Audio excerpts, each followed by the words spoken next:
Now batting for the Reds, number 44, the shortstop, Ballentine.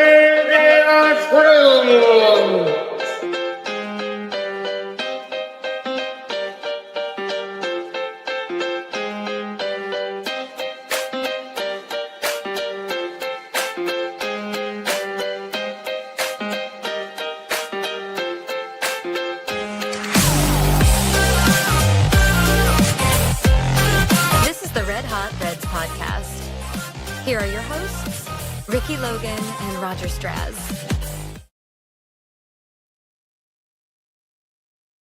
Hey, welcome to the Red Hot Reds podcast. I'm Roger, that's Ricky. It's Thursday at 8 p.m.-ish, and we are live, and we are glad that you joined us. We are recapping a little bit of the week, the offseason stuff for the Reds, and talking about the Arizona Fall League with a guy who luckily lives in Arizona and can be basically our insider at the Arizona Fall League and all things going on with ACL complex, all that good stuff. A guy that you've seen on the show multiple times. I think he's been in 3 or 4 times on the show. One of our favorites, one of our good friends, also with the All Gloves Off sports media venture that we're doing, has his own show, Lights Out podcast on Tuesdays. We'd like to welcome to the show Mr. Mike Ballentine. Gentlemen, how you doing? Hey, technology works. No clapping needed, please. Yeah, well, welcome to the show, Mike. It's been a while since we talked to you. I feel like it was June, July. I know we kind of crossed over a little bit with some watch-alongs and whatnot, but I don't think you've been on this show in a little while. How's it been? It's been good, man. I haven't been on the A show for quite some time, right? Oh. Yeah, well, we have you here because you spent some time in your, kind of home stadium. I don't know exactly where you live, but I mean, they got stadiums all over Phoenix, right? Like in Mesa, and they got some in Mesa, Surprise. You got you got Goodyear here for the Reds. I mean, you got I believe 13 stadiums in the general area and none of them are more than 30 minutes away from me. Yeah, there's a reason I live out here. Nice. That's nice. I'm lobbying already to tell my wife we have to retire in Arizona so we can watch baseball all year round, it's kind of crazy because baseball doesn't stop down there, right? Like it goes from spring training all the way through the Arizona Fall League that we're going to talk about right now. And you got to see it up close and personal with the fall balls or fall all-star. What is it called? Fall Stars game? The Fall Star game. There we go. Woo. So how was that experience? So I know that I told you all that I was going to go, but I didn't. Oh, and I'll tell you why. I told you a little bit in the beginning when we were doing this off air. I was like, I'm not sure if you're going to like this or not, but I have a beef with the Arizona Fall League right now. I love it because of the exposure that it gets, the fact that you can sit anywhere when you get there, right? A lot of the players are just they're literally right there. I'll tell you a couple stories from a couple of the games that I went to. But I'm getting ready to leave, and I ask, okay, no, she's not in this room. So I was like, crap, I can't do it if she's in this room. But I asked Alexa, right? I was like, okay, Alexa, how much is it going to cost me to get into the Fall Stars game? Because I couldn't find anywhere on prices anywhere. The cheapest ticket to that game was $37. I was like, what? $37 to go watch a bunch of kids that nobody's ever heard of before, but maybe the 3 of us, right? No, I don't. I was like, you know what? So I looked at my wife. My wife was all like, really? You're going to go spend $37? And this one is in Mesa. So for me, it's about an hour drive. Okay. And she's like, really? You're going to go spend the money on the gas to go to get something to eat, to grab something while you're there? Because I'm fat and, I'm not going to be able to be there and not eat something, right? So I said, you know what, baby, hang on. Let me see what parking costs. If parking's under $10, I'm going to go. If parking's over $10, I'll stay here and spend the night with you. And she was like, oh, well, okay, let's do that. So I asked Alexa, right, how much is it going to cost me to park at Sloan Stadium for the game tonight? $25 a car. I'm like, holy crap. So you want me to go to there, pay $25 to park, and then pay $37 minimum to get into the place? And then, I'm going to spend $100 on this before it's all said and done for a night. And I was like, no, I'm not going to do it. Yeah. So I didn't. Okay. Well, I mean that. I don't blame you there. Yeah. I wouldn't. I guess I shouldn't be too surprised. It's not necessarily like a huge event. Obviously, like not a lot of people possibly even know that the fall league's going on. If you're did you see it on MLB's channel? How many empty seats there were? Yeah. You know, so there's a spot, and we'll probably talk about this a little more, but there's always a spot where the scouts all sit. Yeah. Right. So it's going to be full there because those guys, all the teams send scouts to look at those players and everything, which I totally understand. But all those scouts get in for nothing, right? So it's all free to them. So who cares what it costs for the normal fan? To them, they don't care whatsoever. But I do. I did go later on in the week, and like I say, I'm sure we're going to talk about it. I did have some really good experiences in a couple of the games that I went to earlier this week, later on from that day, because that was on Sunday. But I went to Monday and Tuesday, and I liked it, had a really good time, but I didn't pay near that much for the tickets, so I was okay with it. Yeah, and I guess you didn't really miss too much because in the Fall Stars game, the Reds prospects didn't enter the game until, after a couple innings and didn't play too much. I mean, even Lauder wasn't even slated to pitch. So, like, basically you had, like, three guys. I think it was Balcazar, Deneau, and Collier that were basically there. And, I think it wasn't the situation, though, like, Collier, he did get injured. Was it that game? I can't remember. Yeah, he got injured in the Fall Star game. That's when he fouled the ball off his knee. He fouled the ball off his leg. It looked nasty. And then I saw him the next night. I put this out there on our X account over at All Gloves Off SM where you can get us on Twitter at.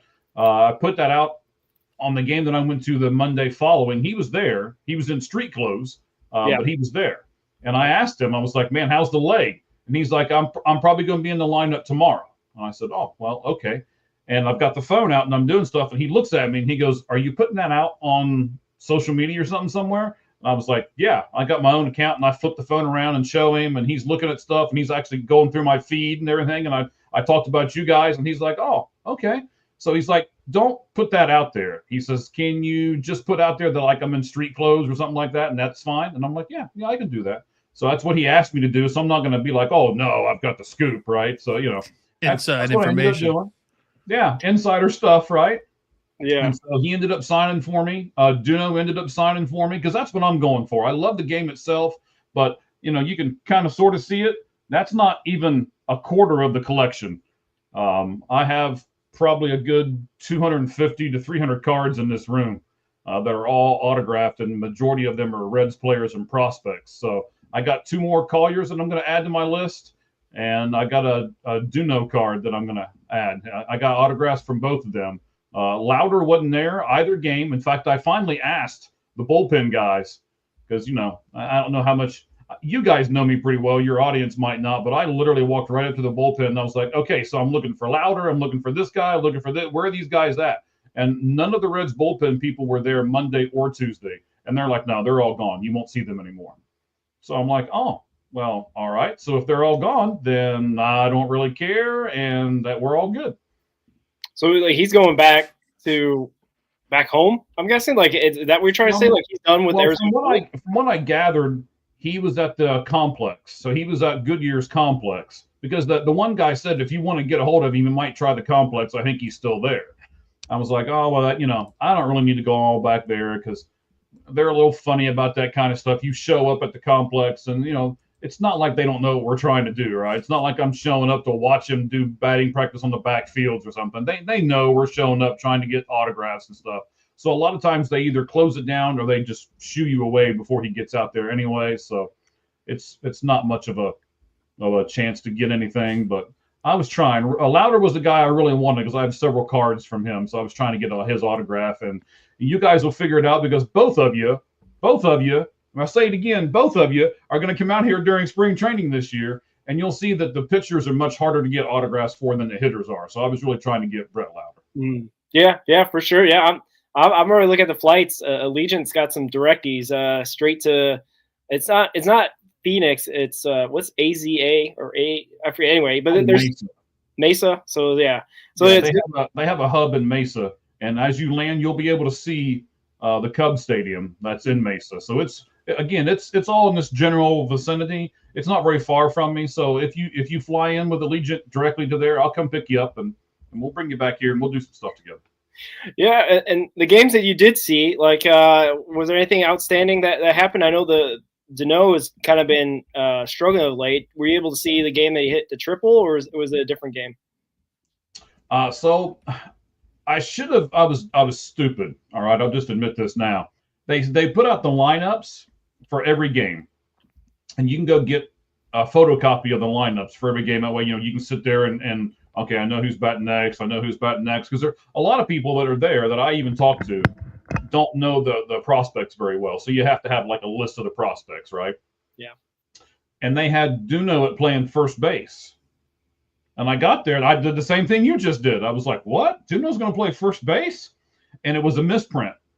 And I should have been smart enough to have him sign the paper where it has his misprint on it, but I didn't. I had a card that I put out a picture. You can go to our spot and see it, but I put out a picture to where I've got both stuff signed. Duno's autograph is just kind of the whoop, and he was done, right? But Collier, as always, I probably got, I'm going to say 10 or 12 Collier autographs now, and he always takes his time and signs everything really nice. So there's a lot of the guys that do that, and I'll tell you a Leo story later on if you want to do that later after the first game that I was at. So a lot of nice things happen, and they interact really well with the kids and stuff like that. So yeah, I mean, let's talk about that, because I mean we're big Cam fans. I've never seen anything negative about him as a person anywhere. So like, how is he just talking to in general? Oh, Cam's great. So I talked to Cam twice during the first game. He played during the second game, so I kind of left him alone. But as I already said, he was in street clothes for the first game.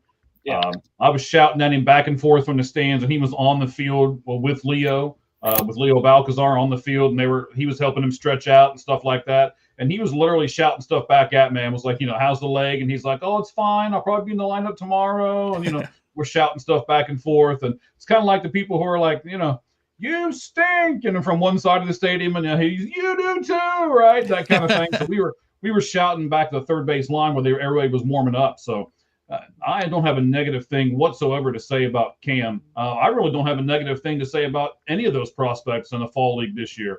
Everybody was really good. Leo signed for me when they had the breakout game last time, and I thought I still had another card, but I was going through everything, and I'm like, crap, he already signed both of them, so I don't have another card. And I was upset with myself that I didn't go to eBay or go to X or one of those places to get another card.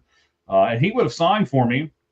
He signed for other people. There was a little kid, and here's the Leo story, right? So there's a little kid, he's probably like 4 or 5 years old, and they had the netting up. We were at Surprise. I'll plug Surprise here. So we were at the Surprise Stadium where the Saguaros and the Javelinas were playing. The Reds play for the Javelina team. And the little kid was small enough to where the little squares of the fence, he was able to put his hand through, right?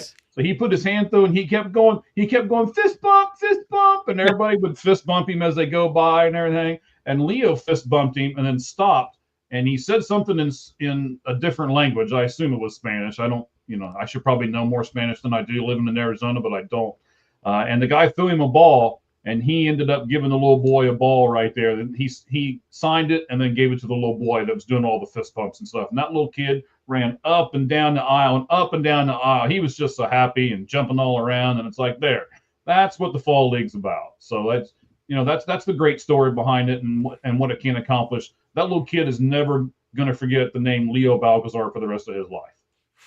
Yeah, that's awesome. That's what minor league baseball is all about. It's because, a lot of those players, like 90% of them aren't going to see major league time, right? So it's all about. I think it's a really good percentage of the Arizona Fall League players that are going to see major league time. It's like 73% of them see it. But I mean, like in general, like minor league baseball altogether, because that's kind of where I get you get the most interaction with players would be in the minor leagues as opposed to major leagues. But I like players that do that, because you can make the argument that a lot of fans, a small percentage of fans are in it just to get the autograph to sell it. And Like, you obviously don't do that. You keep it for yourself or pass it down to whoever. And to me, that's what it's all about. It's just doing stuff like that. Yeah, somebody's going to get rich off the what's behind me. Somebody. Yeah. Well, is the fall league your favorite part of the baseball that occurs year round in Arizona, or is like the ACL? No. Like, well, what's your favorite part of living Spring in? training is my favorite part. I mean, I love spring training, and I'll tell you the reason why it is. Like, okay, so yes, I went. I went to the Arizona Fall League, and there's a few people there to talk to. I don't know what this is. Shout out this guy. Yeah, Who is whoever this? this guy is, right? That's okay. Sorry. So there's the fall league. It used to be $7 for a fall league ticket. It's now gone from, so it was 2 years ago, it was $7. Last year it went up to 12. Now you can also buy a complete pass, and there almost every day there is a day game and then 2 night games, or there's 2 day games and a night game or something like that, right? So you can go, most days you can go to 2 games if you really want to. So like if people would take vacations, and I was talking to a lot of people that were here on vacation, and they came out and watched the Fall Star game, and then because the Home Run Derby was the day before that, so a lot of people came out and they saw their team. And this is the first time that the Arizona Fall League has done those 2 events back to back. Usually one of them is one weekend and the other one is the following weekend. So they try to get people to come out during the weekends. But this year they decided not to do it that way. They put them back to back. I'd love to know from someone, how that went for them as far as their attendance goes. It looked like it did really well, but then does that mean that their attendance for the rest of the games weren't that good?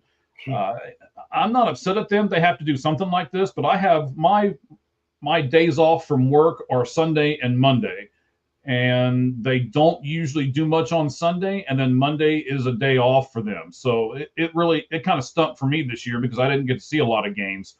This past Monday, though, they did have games, so that was the week that I kind of targeted, and I was like, okay, I'm going to do that. They moved up the championship game and everything a couple days. I don't know if you guys saw this or not. It's really supposed to rain out here over the weekend. I mean, they're calling for really nasty weather over the weekend out here. So they moved up everything. In fact, I think the semifinal game is going on right now, I believe. So the Javelinas, the team that Cincinnati plays for, and Leo did it. If you saw it, he got them into this game today. So I don't know. I didn't think to pull it up before I jumped on here, but I believe the game's going on right now. Yeah, it's an 8:30 start Eastern time, 6:30 for you guys out there Mountain time. But yeah, Leo got the comeback. They were down 7-4 when I saw. I was like, oh man, this stinks. And no, they came back, and Duno had a big home run that contributed to that to win 8-7. That's crazy. He crushed that ball. He had, like I said, he had kind of been struggling up until a couple days ago when he hit that triple and had a double, and now he's got that home run. So, hey man, and you saw him. Like, is he as big as everyone says? Is he huge? Big guy? He is huge. I've seen him before. Okay. Again, so that's one of the other things I really like about spring training is they have that breakout game where they bring all the prospects up, right? And for an autograph guy like myself, you're able to stand in a line and they all sit behind a table, and you just go right down the line with all your cards and be like, oh, thank you, as you're going down the line, right? So I got to see how big he was next to other players, like sitting beside of him. And as you're walking up, you're like, oh my gosh, who's the big guy in the center, right? And as you get closer, it's like, are you kidding me? That's Duno. And he, at this point, he was like 18 years old. He's 19 now. And I was like, oh my God, he's 18 years old. Look at this man. And he's a catcher. I got some pretty good shots too of him from behind the plate. And like the umpire standing behind him, and Duno was like, you can see part of him on this side of the umpire and part of him on that side of the umpire. I mean, he is that big of a man standing or crouching down behind the plate. He didn't start that game, but he came in later on during the game. So, a very, very big man. And all the Arizona Fall League guys that are on the team, they love him. They say something to him. It must mean like big man or something like that in Spanish that they say. They call him something. And all of them were calling him that and being like, oh, here comes the big guy or whatever. And like, yeah, he was a big, big man. Nice. Yeah. And I'll tell you this, something you probably didn't know too. Leo played shortstop in both the games I was there, so I thought that was kind of interesting. They have Leo Balcazar playing shortstop. He's been all over the place. He was doing a lot of third base at the beginning of the fall league, and it was raising questions because like he hadn't played third base since he was back in Daytona in 2023, I think it was it. And then he got him in second base sometimes, shortstop a little bit now. And we got a lot of shortstops, and he's potentially one of the guys that's going to get protected by possibly being added to the 40-man roster. Yeah, the rule so the Rule 5 draft doesn't get him. Yeah, because they seem to like him a lot. He's 21. He's been hitting pretty well, and fall league's cooled off a bit. But yeah, they like him a lot. He is on the 40-man roster now, but Edwin Arroyo got taken off. In fact, I think they put Balcazar on it and took Arroyo off. I think that was the transaction that was used. Yeah. I'll look into that. I know they have to make their decisions by Tuesday, I think, next week. So it's coming up. You're going to probably see a bunch of transactions with regard. Yeah, we're going to add 9 more catchers before the. Yeah, we'll talk about that, I guess, in a little bit. I'm sure we will. Yeah. So I don't know if you got any more thoughts on the Arizona Fall League or anything like that. The guys. I mean, I had a really good time. It was nice. The one thing I'll ask the two of you, maybe, I know this is not my show, this is your show, but I mean, you got Balcazar on the infield, right? It's okay. All right, good. I appreciate it. You got Balcazar on the infield there. You got Collier over at first base. Where are these guys going to play? I mean, if they're in the Arizona Fall League, that means the Reds think something of them, right? They think pretty highly of them. So if they do think highly of them, you've got Steer, you've got maybe even Stevenson at first base. You've got Sal Stewart over at first. Where's Collier going to play? You're not knocking Key Brian Hayes out. You just traded for him, right? He's not going anywhere. Ellie's not going anywhere at shortstop.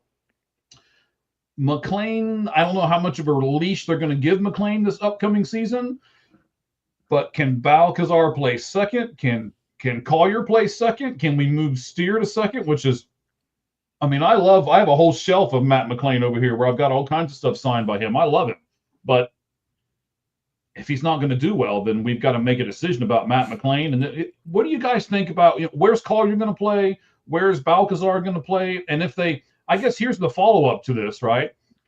If they don't have a spot for him to play and we like them and they're already touted prospects, shouldn't the Reds be the team now that says, okay, we're going to start trading our prospects for a really good major league player instead of the opposite that it's been going on forever? We trade our major league players for prospects that we just cross our fingers on and hope they're going to do something. Yeah. I kind of have maybe a couple hot takes in here, but I do think that McLean's leash is going to be shorter this year. We've heard comments from Brad Meter at the GM meetings here this week that Steer is going to look at playing more position flexibility, and that he's going to play in the outfield more, second base, first base. And it looks like first base is probably going to be Sal Stewart's this coming year. But like my hot take is it feels like they're kind of hyping up Steer to maybe get some trade value out of him, to be like this utility guy that they could move and get an actual position guy, because Steer's offensive numbers aren't first base worthy. His defense is good, but some of the aspects of first base he's not good at. He's not good at scooping. He's arguably the worst first baseman at scooping. But I like Steer. 2 years ago, he almost had 100 RBIs. So I mean, like he can drive guys in, but he's the older crop of the core. What is he going to be, 28 this coming year? Yeah. So he's going to be in arbitration, I believe, after next season. He goes into arbitration, I believe. Mm-hmm. So there's going to be decisions to be made there, because same thing with TJ Friedl. TJ Friedl turns, I think, 30 this year, 31. And he's going to be going into arbitration after next year too, I believe. So like, there's going to be, you don't want to go into arbitration with a 30-year-old center fielder who's potentially on the decline. But he's a serviceable center fielder that you might get some trade value out of. So like there could be discussions there. But I think my biggest decision of like, what are they going to do with Tyler Stevenson? Because there hasn't been any talk about an extension. Next season is his final year of his contract. So, like, what are they going to do with him? They just claimed the catcher from the Dodgers off waivers. They extended Trevino in spring training. Yeah. Like, what are they going to do with Stevenson? Because, like, you can't have 3 catchers. Like, they proved that in 2023 because they had Kurt Casale and Stevenson. And but you can have a catcher that plays multiple positions, right? Yeah, but they've also said that Stevenson doesn't like playing first base. So, like, he wants to catch. So, like what do you do? I'm a boss. I mean, I think you guys are bosses at what you guys do. I don't really care what people like to do. I mean, if I'm Francona or if I'm the front office, I'm like, oh, you don't like playing first base? Okay, we won't make you. No, by golly, we're paying you. You'll play where I tell you to play, right? Isn't that kind of what the Reds have to do now? Yeah, but like these guys are entitled people that make far more money than we do. And it seems like athletes kind of get away with telling their bosses that they're not going to do what they are told to do. Yeah, especially when they make 3 or 4 times what the boss makes, right? Yeah. So Robert, what you got? Yeah, I my thoughts on this is like we got like surplus in certain different spots, but we know, like you said, Ke'Bryan Hayes is the Tito guy. He'd rather save runs rather than get a plus hitter in that third base position. So I don't think we're going to see anything with him being dealt or anything like that, even though there was some talk about that a little bit, like the last couple of weeks or whatever. Sal seems pretty good at first base. We'll see what he looks through like a spring training and like 120, 130 games there. I don't know if they're going to give him that many games there. It'd be nice because then, like Ricky was talking about pre-show, then he'd probably be a good candidate for Rookie of the Year. Just to have his, plus bat in the lineup would be nice. But in terms of like Collier, like, and I think it leaves him in the minors. Like, I think it leaves him at AAA until he's needed. I mean, we went into 2024 with McLean and Jonathan India, both second basemen and only second baseman, and it kind of worked itself out in a way. So, like, we'll see. There's a lot of time until March, right? A lot of time until they report in February. That I'm not saying that injuries are going to be the deciding factor, but maybe one guy clearly shows who should be in the major league roster and one doesn't, right? At least in terms of the first base argument, right? I mean, it could be Spencer Steer starting first base March 26, 2026, right? Like it could be still that. He was a above average first baseman, even though that Ricky and I have kind of laughed at that and kind of been like, yeah, he didn't really start playing first base until like halfway through the year, going through a little bit of some bumps and kind of some weird fielding techniques and whatnot. So he was learning on the job, which fine, whatever. Like it didn't cost them, a playoff position, luckily. But he's also like so versatile in 2024 and 2023 where he played left field. He's also, like Ricky said, like played second base. So like I think Steer is the kind of guy that you would want to keep around, even if he is older. Same thing kind of Friedel, even though he is older. He's kind of like these Reds kind of guys where he's valuable to this team, but I don't know if you can really get much for Steer. I don't know if you really get much for Friedel if you go and say, hey, they're on the market. You probably get prospects, right, at best. Yeah. And that's kind of the honest truth of it, is that you got to go with the guys you got. You can't really – it would be nice if Hector was ready in 2026. It'd be nice if Cam Collier is ready in 2026 because we know those guys have been killing it in the minors and come back strong and basically, from injury for Cam, like he's come back and really proved that he can be a valuable asset to this club. But I don't know if it's next year. That's my take.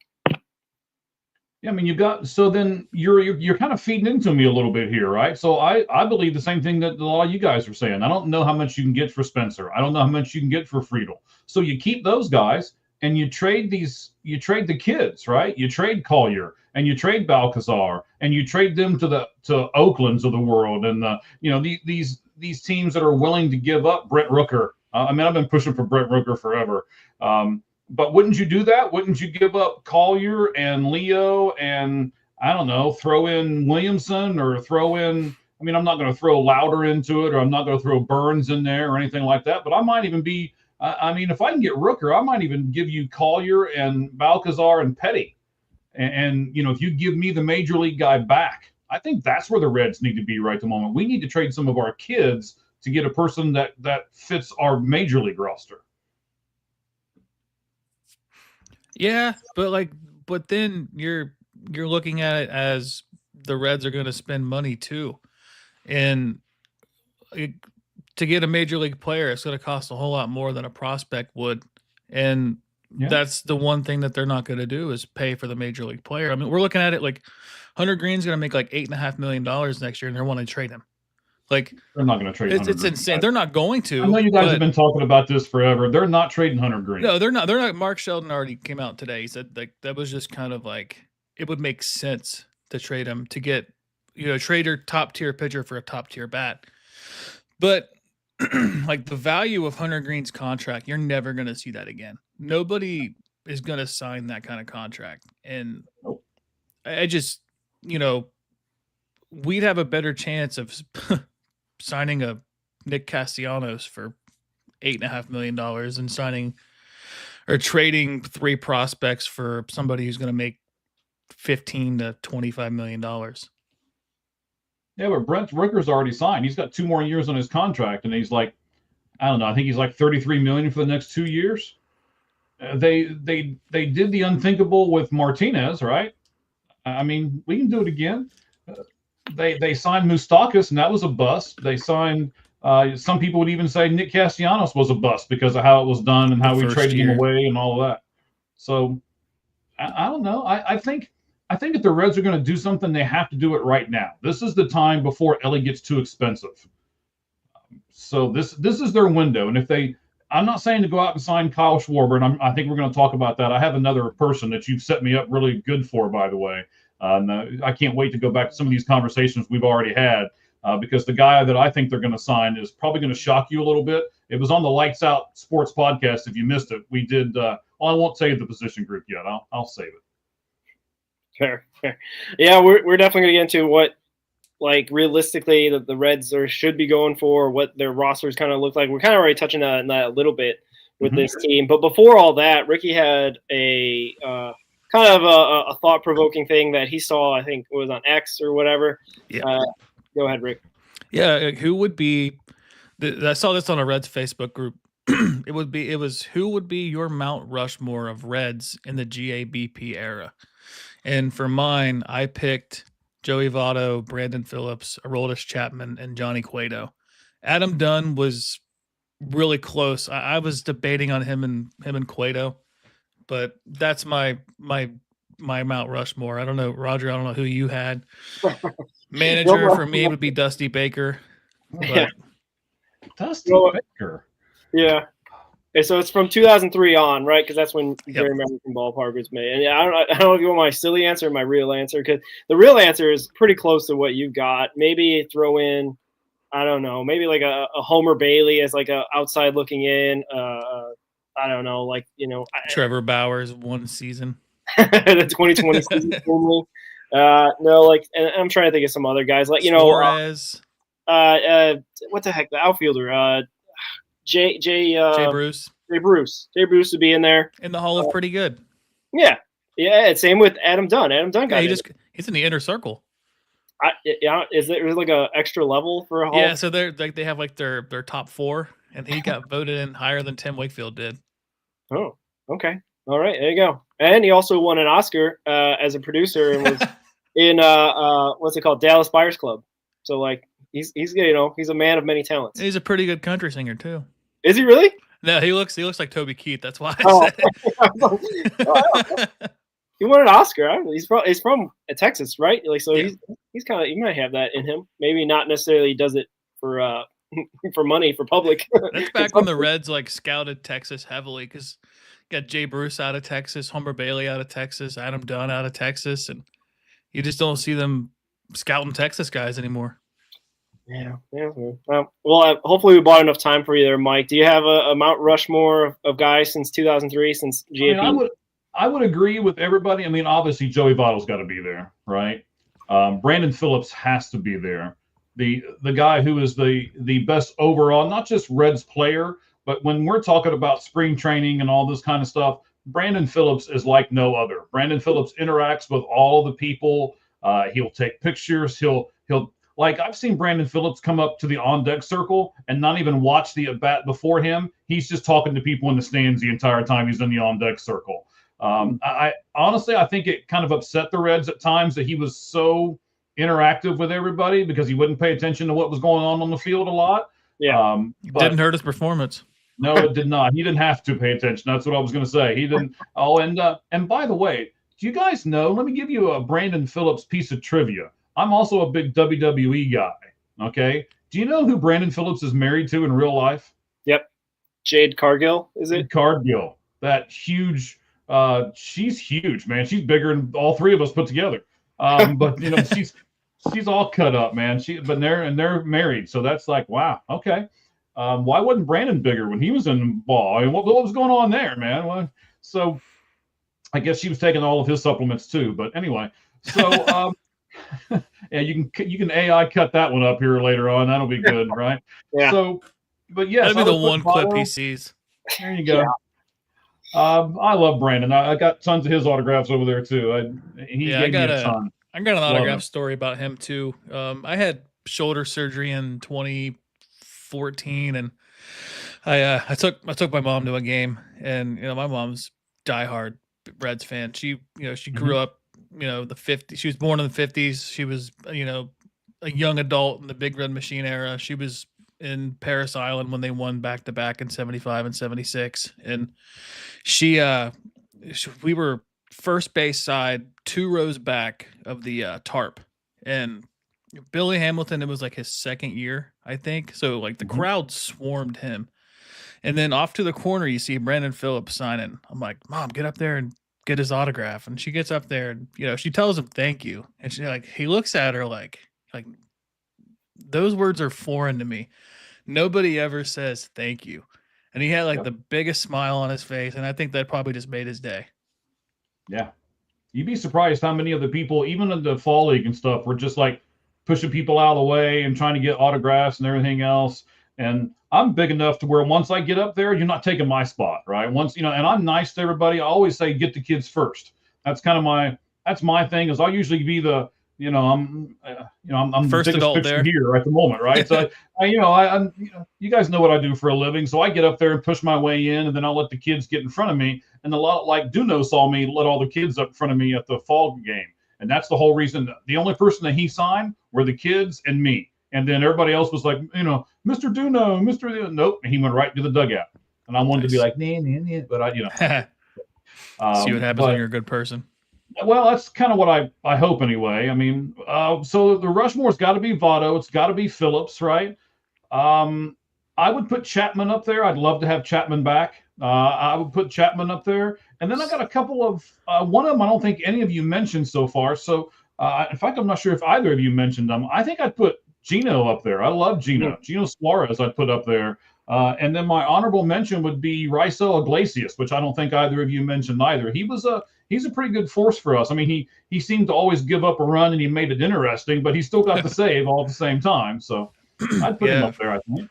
I guess kind of staying on the topic of the Hall of Pretty Good. So I guess if you guys want to think about this while I'm laying mine out here, the Hall of Pretty Good for me, for the Reds, and my qualifications is you're a very, very good major league player, but you're obviously not going to make the Hall of Fame, right? And let's just say Reds Hall of Fame for this matter, which, they might make the Reds Hall of Fame. But like, if I had to name 4 Hall of Pretty Good Reds players, I'm going Ryan Friel, I'm going Felipe Lopez, I'm going Tucker Barnhart, and I'm going, who's my 4th guy? Edinson Volquez or Homer Bailey, one of those 2. Nice. Breaking news, guys. I know that, Mike, you talked about how the fall league's going on with the playoffs. Guess who did it again? Mr. Alfredo Duno, 3-run home run. Oh, nice. Wow. He is, and I tell you, when he gets on fire, he's on fire. And he's proven that throughout all the places he's been. He'll carry a team for like a week. He reminds me of Dunn or Kearns or one of those guys. A couple of other Hall of very good people we can qualify for. Awesome. Kearns. Yeah. Might be prisoner of the moment, but he better get up here sooner than later. Sorry, Ryan McChrystal. I know that he's kind of ahead of him in the progress chart. Bring them up together. We got there's our catching squad. You can't have enough catchers, right, Mike? You guys aren't going to do this, but I'm going to do this for you. You guys have had 2 really, really good interviews. In fact, I listened to the one interview on the way to the Fall League the other day to the one game, and then on the way back, I listened to the other one. Your catcher guy that you did, Crystal McChrystal, right? Yeah, Ryan McChrystal. Man, that was a fantastic interview that the 2 of you guys did. You were able, because I know you guys are, I'm with you on as far as the faith part goes, and you even say it during the interview, hey, we could do a whole show on just faith-based things. And you guys did a really, really good job of sprinkling that in there a little bit, but not making it a dominant topic. I love I got to give Ricky some props here for he does the, okay, what's your pregame meal? What'd you call it? Like the little rapid fast fire thing? Yeah, the rapid fire things. I like that really well. So if you guys are listening to us right now and you haven't listened to the 2 interviews that they did, one was the catcher and then the other was the reliever that just went to the Arizona Fall League. He has a really good story. In fact, actually, both of them have a good story. I won't give away who you can't call them you can't call them Eastern. How did that go? Eastern Carolina. Yeah. Carolina University. It's funny how he corrected you nicely on that. That was pretty good, like, right? Whoa, hang on. Yeah. I almost did it again. Anyway, that's But I will say that there will be a part 2 with Ryan McChrystal before spring training. We have very good. We have that in the works. Yeah. Yeah, that was the thing. It just kind of came out naturally that he started talking about his faith. We didn't have that on the radar, so we didn't necessarily have questions prepped for that. You know what I mean? Mm-hmm. And maybe if we were better researchers, we could have maybe had that inkling or whatnot. But we were just trying to learn about him, and now that we, hopefully are on a good friendly basis with him, we'll be able to go deeper. Yeah, fun fact about that interview, we had so many technical difficulties with that. I'm so glad that was recorded and not live, because it would have been horrible in podcast form. It took it was some editing in that one for sure. Yeah, you can't even tell. I mean, you guys say it at the end of it, and I was like, well, there wasn't nothing wrong with that interview. I was a little confused. I'll send you the full copy. That's all Ricky. That's all Ricky. That's all him. Yeah, the full copy. We're just sitting there, like. Okay. Anyway, neither here nor there. You got your Mount Rushmore out there. I think a pretty nice list. Some shout outs to those guys. And speaking of guys that need shout outs, it's that time of year that they're voting for the Reds Hall of Fame. If you haven't seen that, Mike, I've been voting every day. A bunch of guys that are up for, including that dude BP is up for. Brandon Phillips up for a Hall of Fame, along with Aaron Harang, Cozart, Francisco Cordero. Who else am I missing? Homer Bailey, I think, is another one. I'm not going to miss all of them. Shout out the other guy. Aaron I'll just tell you this. I'll vote for Brandon Phillips every time, and I'm never going to vote for Homer Bailey. Well, you can vote once a day per email. So, if you got a bunch of burner accounts, Mike, you can just keep voting early and often. But anyway, moving on. Too? Yeah. I'm missing a couple. Mike Leake is on that list, I think, right? So the full list for this year is Homer Bailey, Francisco Cordero, Zach Cozart, Aaron Harang, Mike Leake, Brandon Phillips, Scott Rowland, Edinson Volquez. Oh, yeah. Never voting for Scott Rowland either, just so you know. He was. He wasn't here that long, right? The only thing I'll give him for his time with the Reds was his leadership. I think he was basically a player manager, minus the fact of setting lineups. I don't think that team would be as good as they were without him, but it wasn't because of him on the field, if that makes sense. So you guys know that I'm all about the autographs and stuff. So I was at spring training. We still call it this. Those of us who have been to spring training for a long time, there is a door that leads right off the field where no one has access to. None of us can get to that door. And that is affectionately known as the Scott Rowland door, because after every practice, he would jet right to that spot, and he's not signing nothing. He's not talking to anybody. Homer Bailey was the exact same way. He's not talking. That's why I would never vote for either one of them, because to me, you've got to be more than just on the field. You've got to give me some off the field stuff too. And when those guys would literally run for that door, and you'll see it because, again, both of you will be here during spring training. And when both of you come in, we'll take some video and some photos and everything else while we're all here together. I'll show you where the Scott Rowland door is. And there will be people at spring training who have been there for quite a while that will still, when I call up the Scott Rowland door, you'll see them all crack up laughing because they know exactly what I'm talking about. Maybe he knew he was going to be a Hall of Famer, so he's waiting for his signature to increase in value at that point. Okay, well, we'll give it that. Yeah, we'll call it that. All right. Anything else? Roger, who were your 2 votes for the Hall of Fame? I've been mixing it up because you get to vote every day. I'm not trying to spread it around the love for everyone, but definitely Phillips. We've been trying to get this guy on the show, Zach Cozart. I've been voting for him. Maybe if I send him my ballot, maybe he'll come on the show. But Aaron Harang also getting some love. I was a fan of Homer Bailey back then as well. I know he didn't have necessarily the longevity and didn't really live up to the contract, but we're talking about Reds Hall of Famers, right? And we're not talking about, the MLB Hall of Fame, but that's a contentious topic as well. But yeah, kind of like that. In that area, I can't remember the other guys. Like I said, I think Cordero, Leak, definitely not. Roland wasn't here long enough to feel like a Reds Hall of Famer, right? Like he's going to be a Cardinal Hall of Famer if they have that, if anything, right? So that's kind of my take on it. And I think Ricky, to be honest with you, you called it. We were talking about this back in our first episodes that it's Hall of Fame year coming up, and that Brandon Phillips should be up there, hands down. He's got one of the best WARs I think out there for career. Well, he didn't spend his whole career with Cincinnati, but majority of his career he had pretty good stretch, 10 years or something like that. So yeah, that should be it. Easy slam dunk. I'm gonna read some stats to you. I want you to tell me who it is. Okay. 75 and 80, 4.28 ERA. And the other one is 67 and 77, a 4.56 ERA and 2 no-hitters. Well, that's Homer Bailey. I have the bobblehead behind me to prove it if you want to see it. I have those no-hitter bobbleheads behind me. So my Aaron thing Harang was the first one. Aaron Harang led the National League in wins in 2006. He went 16 and 11.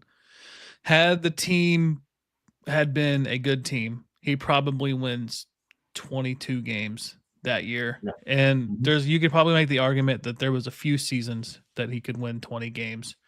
The season prior, he went 11 and 13 with a 3.83 ERA. He led the National League in starts that year too at 35.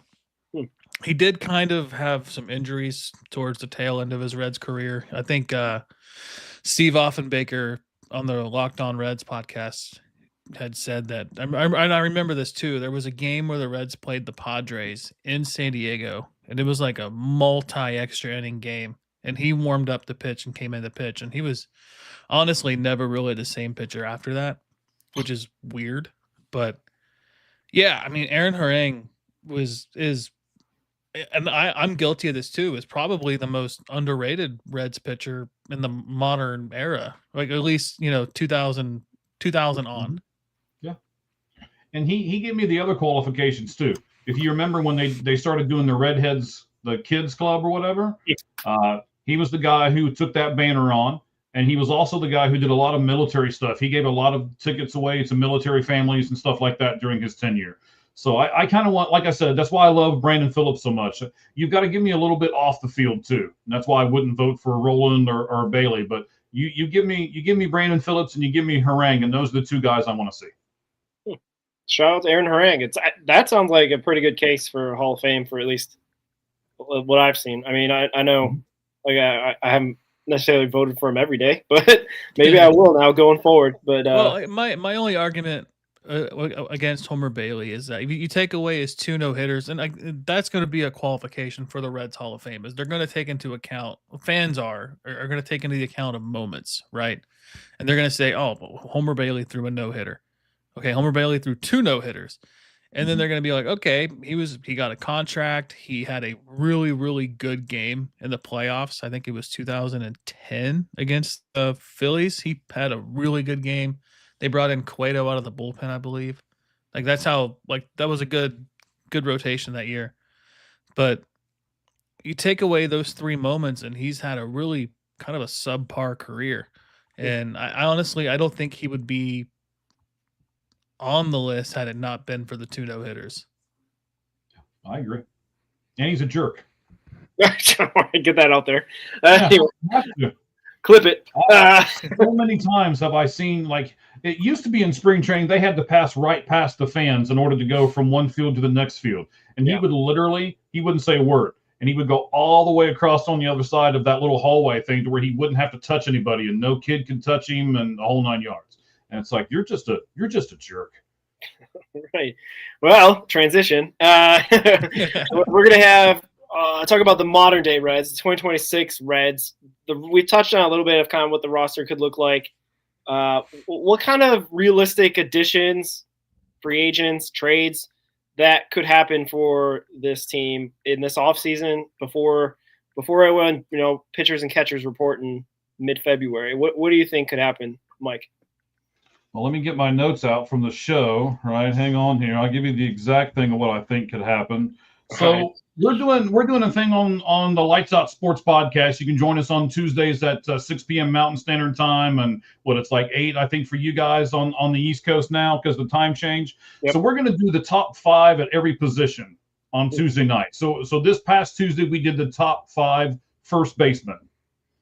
We did Alonso, Bellinger, Hoskins, Naylor, and Luis Ariz. If you want to go back and listen, where do we think those guys are going to go, and how much money do you think those guys are going to get? So myself and my buddy that's with me, Cheese is his name. Of course, we do that show together, and we did those 5 guys, right?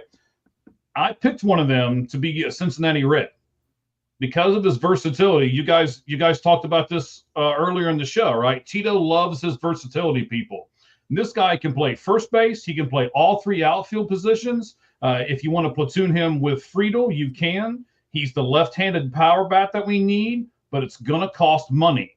To be honest, I think we have a better shot at getting this guy than we do Kyle Schwarber that everybody's clamoring for, because Schwarber is going to be the highest-paid outfielder / DH guy that's going to happen this offseason, and I don't think the Reds are going to jump into that pool. But I gave the Reds a 5-year, $140 million contract to sign Cody Bellinger in the offseason. Ricky, your guy. Make it happen, Nick Kroll. Make it happen. Ricky's been on it. I've been begging for him since the Dodgers were going to let him go. And I need to get my notes back out. And if you look at him, he has improved a lot ever since. So he'll be 29 years old. He's not 30 yet. So you sign him to a 4 or 5, maybe, and give him that 6-year option to get him to age 35. But if it's me, I'm not signing a free agent past the age of 35 and paying him the kind of money that Cody Bellinger is going to want, right? I'm not doing that. In 1,781 at bats, this is his slash line. You ready? I'm glad both of you are sitting down. 281, 338, 477. That's his slash line over the last 1,781 at bats. He's hit, in that same time span, he's hit 73 home runs and he's had 77 doubles. Think of how many doubles will turn into home runs at Great American, right? And last year, he cut his strikeout rate all the way down to 13.7%. It was well over 25 in the beginning of his career, and he keeps cutting it down, and he keeps cutting it down. And again, I think the other thing, the reason why that we would sign him, we being the Cincinnati Reds would sign him. I mean, I'm a Diamondbacks fan too, but I love my Reds and everything else out here, right? So he can play all 3 outfield spots. He can DH for you, and he can play first base for you. Tito seems to love versatility. So I think instead of the Schwarber guy who all he can do is DH, I think Cody Bellinger makes more sense for this team. Yeah, no, that makes sense. The only thing, which is the only pushback that you can really say about that argument in terms of the Reds atmosphere, the Reds environment, is the money. They've talked about this already, and now we're not switching subjects because we'll get to the Nick Kroll of it all and Brad Meter and whatnot. But the budgeting, the supposed 15 to 20 million that's left over to spend, I can't do it in my head, but I think 140 divided by 5 is more than 20 million AAV. Yeah, so yeah, unless they get some sort of cash infusion or do some trading, I don't know, man. It's tough to be a Reds fan, and wish for a guy that would fit perfectly. Like you're saying, the argument I there got is some stats for you for Bellinger in Great American Ballpark. yeah. Uh-oh. This is like Career Clear your stats. throat He first, is please, sir. 264 batting average, 322 on base, 547 slug, 869 OPS. And That's pretty good. He has it's a good TV here. He's got 4 home runs in his career. Outside of division opponents, it's in the top 5. Strikes Say that out to me again, because you said he's got 4 home runs, and then you said outside of division opponents. What's? Give me your stat again, sir. So, like, he plays, obviously, division opponents. You play the most games against your division, right? Like, if you play for the Dodgers, you play the NL West more than you would play the NL Central. Sure. In the American League East, you're going to play more against the AL East than you would play against other teams. So, like, taking out divisional opponents, him playing other division teams, his stats in Great American Ballpark are in the top 5. Oh, okay. So he hits really well in Great American Ballpark. Yes. Is what you're trying to say. Yes, and I think this year was kind of a struggle for him. He obviously had the game against Chase Burns when the Yankees came here, and then the next game, I believe they faced Hunter Green. I think is that how it turned around. And did we sweep New York? 2024. Or was it 2 out of 3? It was a two out of 3. So, because then Nick Martinez pitched the final game, I believe, if I remember correctly, and he did really well in that game too. So we may not have swept them, but we did really well against them at least. I remember in 2023, I was at the game for Labor Day weekend. It was Noelvi Marte hit his first career walk-off hit that year. It was Bellinger hit a home run to put the Cubs ahead. It was when he was on the Cubs, and Nick Martini hit the 2-run homer to tie the game, and then the bases got filled and Marte hit the single up the middle. But I think Bellinger had like 7 hits that series. Like it was like I that is the one guy. If I could pick anybody out of the free agents, I want Cody Bellinger. It's just it's not realistic. I'd go to the press conference. I'd be outside the stadium. Like, come on, let's go. I'd be hyped. But okay, but let's make it a little more realistic, gentlemen. How many games you guys go to last year? I didn't go to a whole lot last year. I think I went to we went to 1. Mm-hmm. Yeah, I want to say like 5 or 6 for me. Okay, so we'll say 10 or under. We'll put you in the 10 or under category, right? If they got Cody Bellinger, how many games would you go to? Would you go to 10 to 20? Would you go more than 20? Let's sell this a little bit, gentlemen. How many more games would you go to? How much more money would you infuse for the Reds if they got Cody Bellinger? That's the only addition they make. They keep everybody else the same. They add Cody Bellinger. That's it. What would it do to you? It'd get me excited. You want an honest answer? Yeah. I'd probably go to less because the tickets would be more expensive. Yeah. Like, gasoline is now we're gonna have like a beer is gonna be $20 instead of 15 type of thing. So I wouldn't have a problem with that if I didn't have to get out of my freaking seat to go get it. Yeah, and then no cash either. So there's that. Yeah, like no cash and there's no vendors anymore. You have to get up out of your seat to go. And with the pitch clock, it's even faster. So I've missed innings going to get drinks. I talked about this on the Lights Out Sports podcast with Cheese here the other night, and I was telling him that I've started getting tickets like seats 12 and 13, like in the middle, because I can't stand being on the outside anymore, and everybody just leaves, and you're always getting up, and you're like, oh my God, can you people just sit down and get some sunflower seeds and spit them on the ground like normal baseball people do, right? Stop getting up and getting in front of me. So I've started getting seats that are like 12 and 13, because when I get there, I get my stuff in the beginning, and I'm not moving. Unless I really, really have to go to the restroom, then maybe. But beyond that, I'm not going anywhere. So, yeah. I missed the home run on Joey Votto's 40th birthday, September 10th, 2023. Had to go to the bathroom. I missed Ellie's grand slam this year when we were at the game. I went and got. I think I went to get me and you a beer, and I look up and it's on the TV. Hit a grand slam. I'm like, oh, well, that's fun. I sent you to get more beer. I'd have been all right. Go get another one. Yeah, I was saying they finally got some hitting there against the Pirates. But anyway, bring back vendors, I think is what we're trying to say. You bring more jobs to the ballpark, and you can't Except- make the excuse of contact anymore. I mean, get over it. It's been 5 years. You really don't have any vendors at the ballpark? No, Really? nobody. Nope. They're in the concourse, like standing, if that makes sense. And So they don't come down into the aisleways and stuff anymore? The only way you can get stuff brought to you is if you're in Diamond Club or if you're in the section behind Diamond Club, which is so they're trying to get you to go to those sections and spend all the money. Yeah. I mean, you're looking at $100 a ticket in the section behind Diamond Club. Yeah. Yeah, I'm never spending that for a ticket to any game. I had that gifted to me for a anniversary gift. Oh, nice. In 2023. We went, it was the May 9th game against the White Sox. I got to see Jose Barrero. It was only $40 for that game.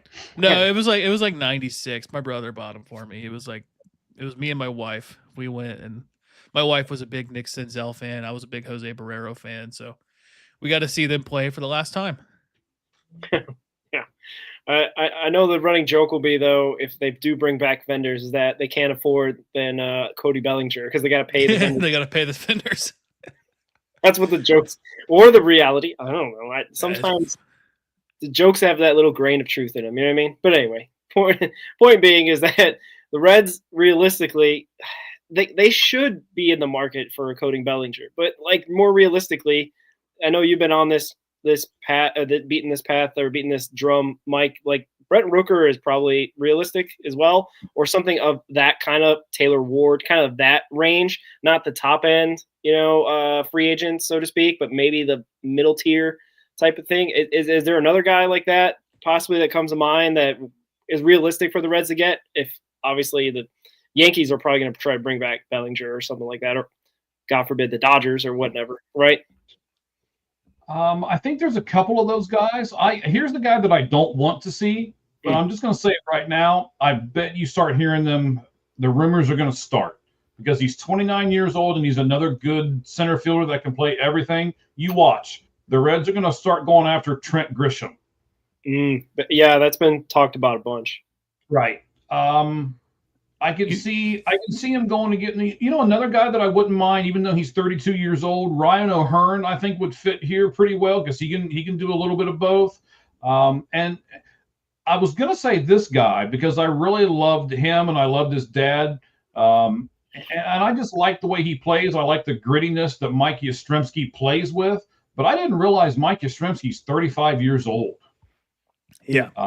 So just because he's 35, I'm going to say I don't want him now. But you know who I want as a trade? Who's that? I want Stephen Kwan. Oh, so does Tito. Yeah. Yeah. You know who else wants Tito? I saw Justin Turner. He wants to play under Tito. But what's Justin Turner going to do for us? Leadership. He is the Scott Rowland. Put him on the bench. He's basically your bench guy. Yeah. It is. But, Dusty had his guys. Yeah, that's why Dusty stunk too. Hey, he got us our most wins in a season. Dusty Baker and me. I can't stand Dusty Baker. He got the most wins in a season since 1999.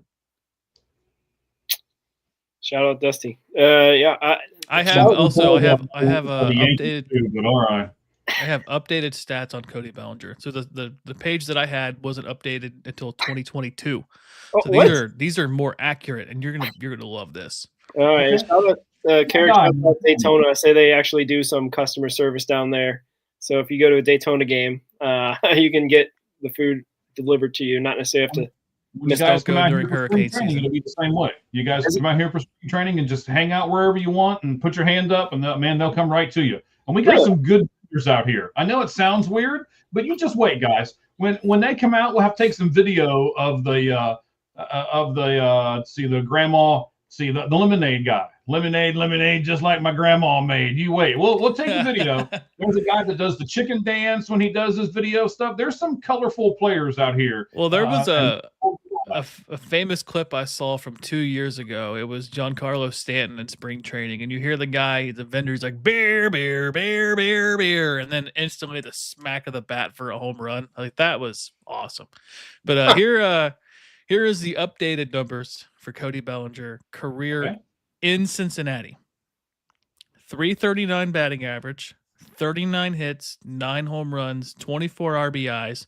21 runs scored in 27 games. Bring him here. Sign him today. And I must be just like on some sort of joke train because that's what I was thinking. I'm like, oh, that's what he's going to do in 2026. The whole year, 27 games. I know 39 hits, 9 home runs. Right. I know everybody wants to bring home the hometown kid and Kyle Schwarber. He does one thing really well. Here. He hits home runs.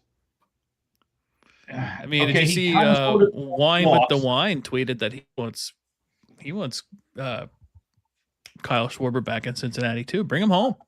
But I think Cody Bellinger makes a lot more sense as far as the left-handed bat and the more versatility that you can do and all of that kind of stuff. So.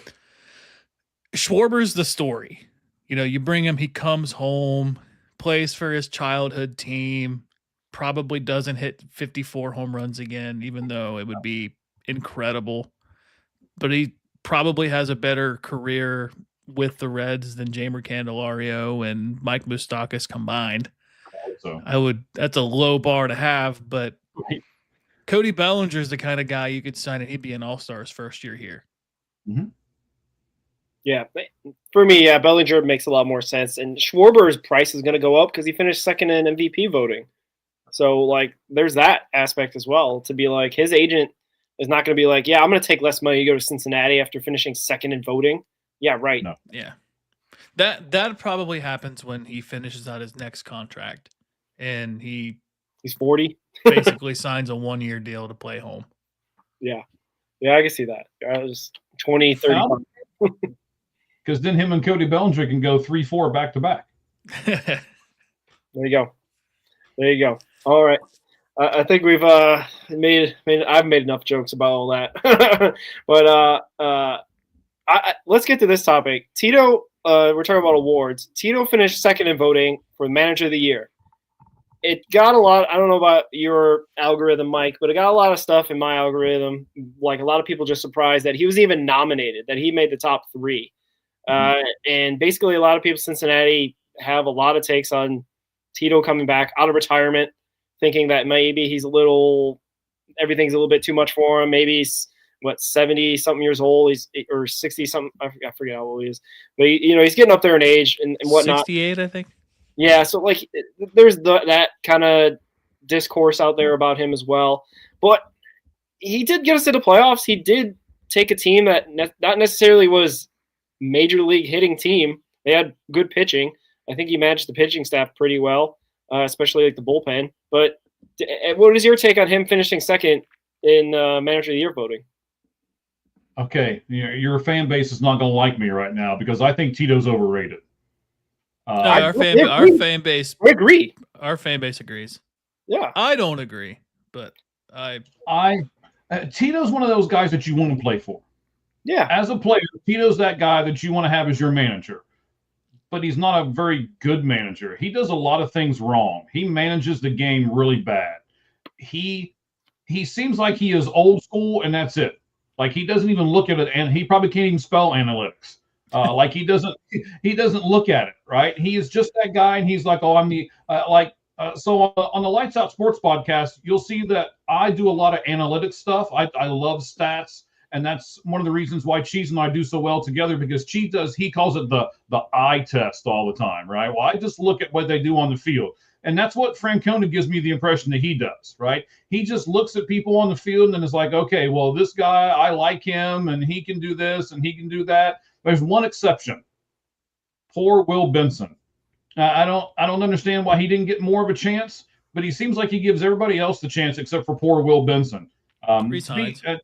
We're not really going to talk about this on this show, but I hope Will Benson gets traded to a team that will actually use him. It frustrates me more to see him sitting on the bench than it does anything else, because I think he can be a really productive platoon type player. I don't think he's a 162 game guy, but I think if you put him in the right spot, which the Reds haven't done since they've had him, and Francona had him in the Indian/Guardian system before we got him. If anybody should know what Will Benson is, it should be Tito. I've talked to Tito a couple times. He'll come up and sign autographs. Again, when you guys come to spring training, he'll come up and sign the stuff for you and everything. He'll chat with you before the game and everything else. Great guy, nice guy, just not the best manager in the world. Oh wait, what did Raman have to say? Raman's on our show all the time too. Yes. I think she's talking about the Lights Out show. And not only that one, but this show does all the analytics too, right? I know Ricky loves to dig into his analytics, and you guys mesh a lot like Cheese and I mesh. I'm the analytics guy more or less, and you know, Ricky's with me, so. Yeah, I'm more the kind of the narrative vibes guy because I'm not necessarily the biggest. I don't know if Ricky thinks he's like all pro analytics either. Baseball. No, I'm a beginner in the education. I'm like a fourth grade education level when it comes to analytics. You know what? I'm just gonna have to plug everything for you two. So if you go to Sports Illustrated right now, Ricky's got a ton of articles up there, and he puts analytics in each and every one of those articles. If you guys haven't got a chance to do that, stop smiling over there. CincinnatiRedsTalk.com. Oh, okay. So you are going to throw it out there for us. Little plug. Good job. Yeah, some great articles, and he does put a lot of analytics in it. He's not the guy that does every analytic and just fills the whole sheet full of them and gives you 2 more paragraphs because half of them are numbers. But he puts enough analytics in there to where he backs up his points. So I shout out to Ricky Logan over there doing a lot of stuff right now. Thank you. I'll give you some analytics on Will Benson right now if you want them. Okay, go ahead. All right. So Will Benson in 2025 had a average exit velocity of 90.2, and MLB average was 88.6. His max exit velocity was 111.4. The MLB max was 122. I think that was Elniel Cruz for the Pirates. Maxed that out. And then his expected batting average was 217. I don't remember what he hit. His expected batting average was 264. He hit 217. His expected slug was 493. He slugged 387. So he's got a lot of like high expected numbers. Like I think people kind of tend to make the case that like luck is the factor with a lot of his like lack of batting average.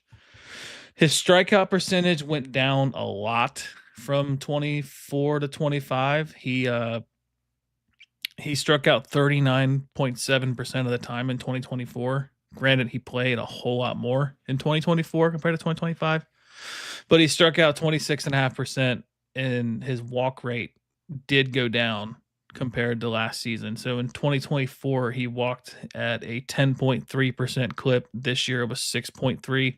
So a whole 4% difference. But my case with Will Benson is like, I love Will Benson. I love him as a human being.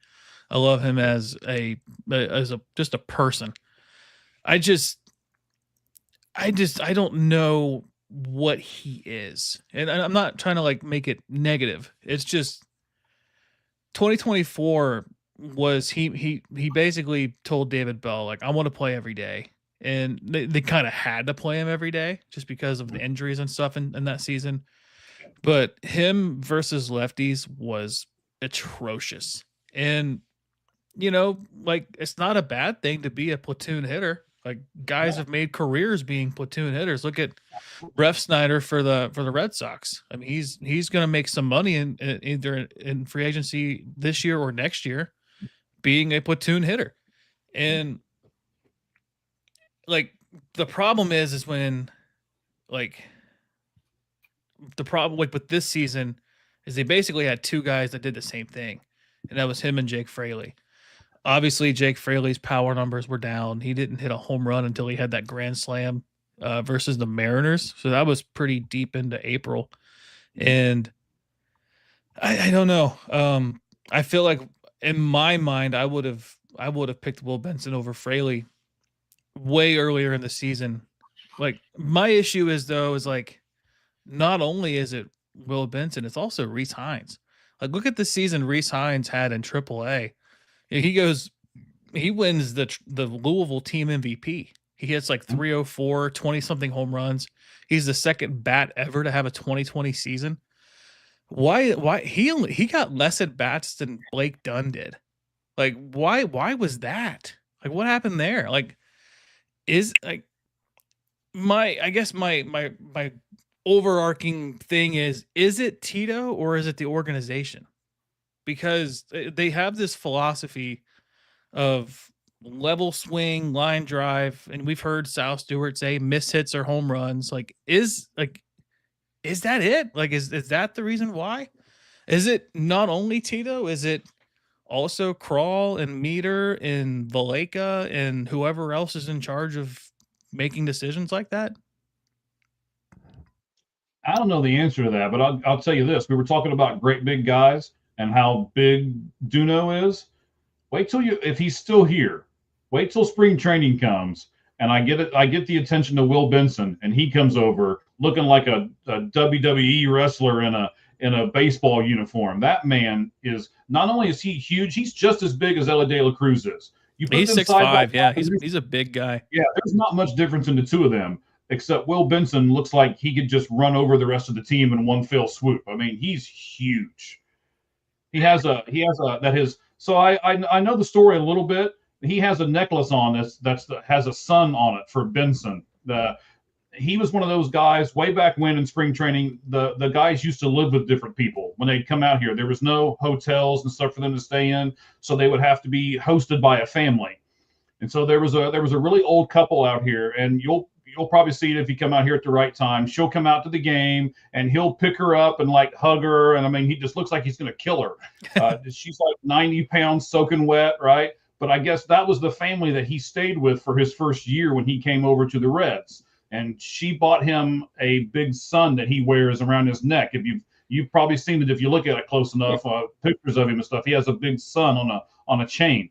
And I asked him once, I was like, "Why do you have the sun?" And he points to her, and she goes, "That's my son, Will Ben's son." And that sun that he has on his chest looks like he has like a real, like he's plucked the sun out of the sky, and he's like some kind of Greek god or something with the body that man's got. He just plopped it on his chest. I mean, he's huge, and that sun is huge. So it was a neat story and everything. That's one of those things that you could write about there, Ricky. That's pretty neat. I mean, the story should be, Rick, that our insider for sure knows that Will Benson's not getting traded, because there's no way that Tito can walk up to that woman and say, "We have to trade your son," because that would ruin her, and it just ruin the whole vibes of spring training, right? Like that would just be, you can't do it now. I guess Will Benson's going to be on that 26 roster, man. We were having takes that he might get traded too because of unfortunate the history of having Tito as his manager didn't really work out well in Cleveland either. So like, that being said, like it's kind of crazy. Yes, a lot of decisions have been made. The reason why we asked you this question about Tito is that our poll squarely agrees with you as well. I mean, we asked, and thank you for everyone that voted, did Terry Francona deserve to be runner-up as National League Manager of the Year? And 64% said no.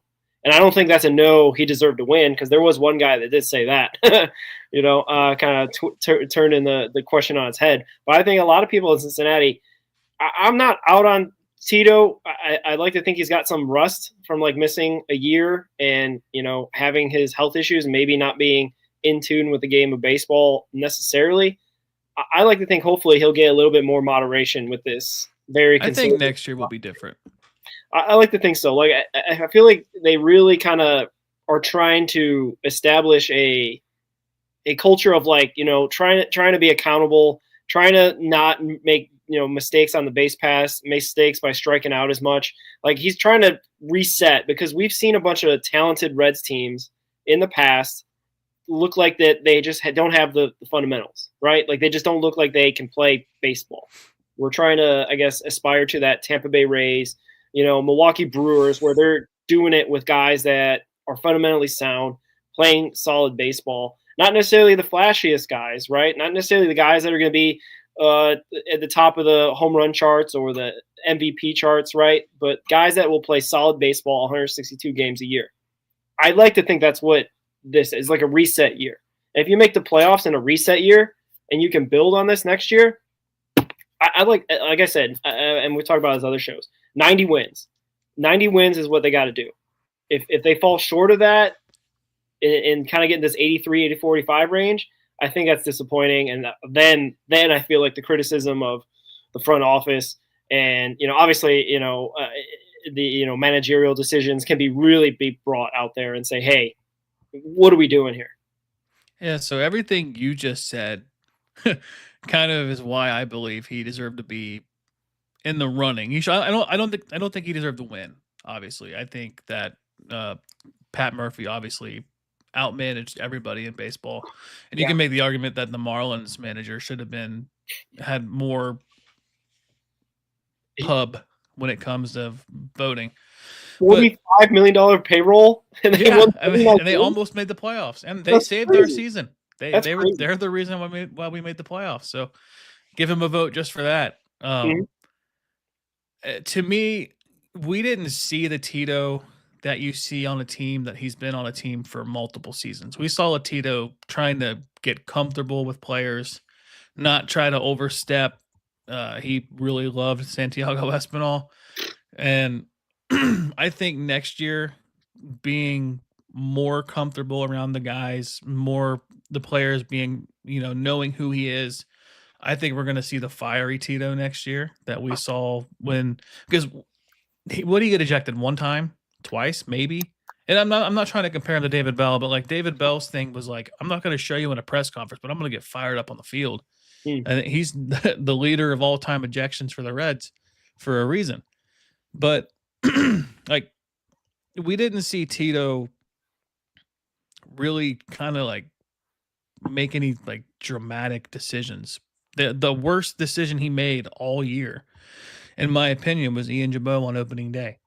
And you can make the argument, it's like, why were you batting Santiago Espinal in the ninth inning? Like those kind of things, but like those are kind of like feel in the moment games. And I feel like opening day was like, out of all the guys you got in the bullpen, you're picking Ian Jabot to close out opening day. See, I'm not going to agree with you. I think that Dusty Baker, or I'm sorry, not Dusty. Oh my gosh. I think that Terry Francona is the bad parent here. We all know the bad parent, the parent who tries to be the friend of their child, right? Who gives them what they want and then is like, okay, I love you and the world is a better place with you and we're going to stick with you even though you're terrible and we're going to give you another at bat because I really, really like you and you're a really good person. So here, go up and strike out for us again, right?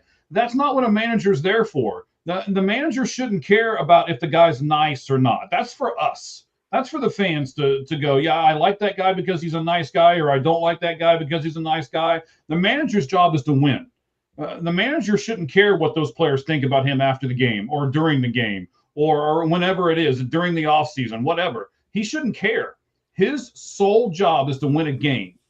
And if the other guy gives you more of an advantage just because you don't necessarily like him as much, why did they wait so long to call Sal Stewart up, right? Why did they? There's so many different things that I can point to that I think Terry Francona did it only because he's a player's manager. And I just don't like that. Stop trying to be everybody's friend, Tito. Be a manager. Be a man. Piss some people off. Well, I'd argue he did that at times. Like he called out some guys publicly, almost. Will Benson. Yeah, Will Benson. Yeah, Will Benson. There was another one and I'll have to look back. But like he did some. He likes to talk. If anything, there's one thing that if there's something that we can talk about, Tito. Yeah, he likes spinning a yarn or whatever they say, spinning a story for the media to just gobble up. And I think it's perfect for a small market like here. Like if he was in New York or the Dodgers, like a market that has to win, I think he'd be killed every single day. And there's still a lot of people right out there, anti-Tito stuff out there on the interwebs and whatnot. So like I said, one more year. This year is kind of his year where he's got to show that Tito magic, right? He had a little bit of sprinkle of Tito magic this year. And I don't know. I think his managerial style is a little bit more disciplinarian than David Bell. David Bell wasn't the typical, like, I want everyone to get along, but he never said anything bad about his players to the public. He said that, well, we're getting close. We're doing this. We're doing that. We like this guy. Like, he was the guy that would maybe address it in private is what I'd like to hope, right? Like, because he never said anything publicly to criticize his team or to say something, like this guy's got to do better in that situation. I also disagree with Ricky in terms of, like, the worst decision was pitching Zach Littell in the playoffs. Like, you can make that too. I was just saying, like, in general, like, opening day, like your debut game as a manager, that's the feel you got. Yeah. Like, at least, like, with Zach Littell, you can make the argument that, Abbott was a little short on rest if he was to pitch in game 1 or 2. Obviously, you're short on rest too in the playoffs. Well, yeah, but he, like, that team has the ability to go, all right, if we go to the 14th inning, like, you're pitching. Like, if we have a game like that, we're screwed. Yeah. Well, hopefully, one day we'll be able to say we had an 18-inning game in the playoffs, just to say won. And won. Yeah. So the fan base agrees with you, Mike. They're not too high on Tito. They see the voting, especially him finishing second, as an indictment of, like, how the media nationally just falls for his "aw shucks" routine and, oh man, I should have done better there. We got to be better there. Yada yada. Whatever. How he likes to, do his post-game press conferences and whatnot. Yeah. So, and most of the time he talks like a fan, so it's kind of easy to relate to him more than, like I said, David Bell, who would talk like a robot and never really give anything to anybody in terms of, an insight of what actually is going on with the team. But a lot of people are kind of maybe seeing through the "aw shucks" routine a little bit with Tito, seeing that he might not be on, he's not in his prime anymore in terms of managerial, stuff. He's kind of on the backside of his career, if you will. It showed in some instances this year. Like I said, this year it's got to be good. It can't be I'm still learning my players thing, like Ricky was saying. It still can't be I don't know what I'm working with in terms of, like, what I can expect out of these guys. He's got a year already of that. And obviously, if they add some players, sure, there'll be some, betting in period for them, but not necessarily the guys that are going to be the core. Those guys he should know pretty well by now. Okay. So, yeah. I don't want to change the subject, but do you want to see Alfredo Duno's home run from today? The Arizona Fall League highlights, man, are so weird because they'll show some whack angles or, like, the center field cam and it doesn't follow the ball. It's like, what are we watching? I got a decent one. I got a decent one. Show it to us, but there's a reason for that. They don't put a whole lot of money into this. All right, this Arizona Fall League is for scouts, and when you guys go to a game, you guys will come out here and see it with us. That's for scouts. There's 50 people in the stands, and 30 of them are scouts. Maybe 35 of them are scouts.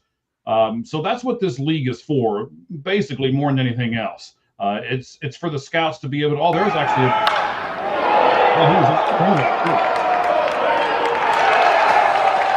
Yeah.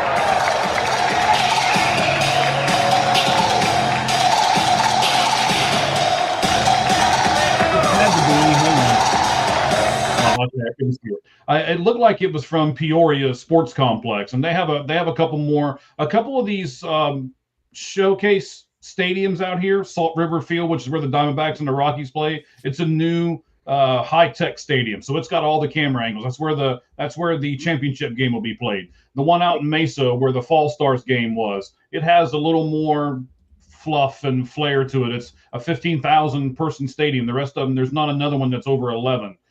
So I mean, there's some different nuances to it. And the old Scottsdale Stadium, the stadium I can't stand, which if you guys come out here, we won't go to that stadium. Well, I guess maybe I'll take you just to show you that it's terrible. But I can't stand it. I don't like it. And that's where the Arizona Fall League is actually headquartered, is inside of that stadium. So the camera angles aren't real great. I have tried for 3 years now to be able to broadcast. I'm looking. Yeah, watch how far out he's foot down. Yeah, he is out in front of that pitch. Look at him. All right, you're hurting my eyes. Stop. Yeah, what?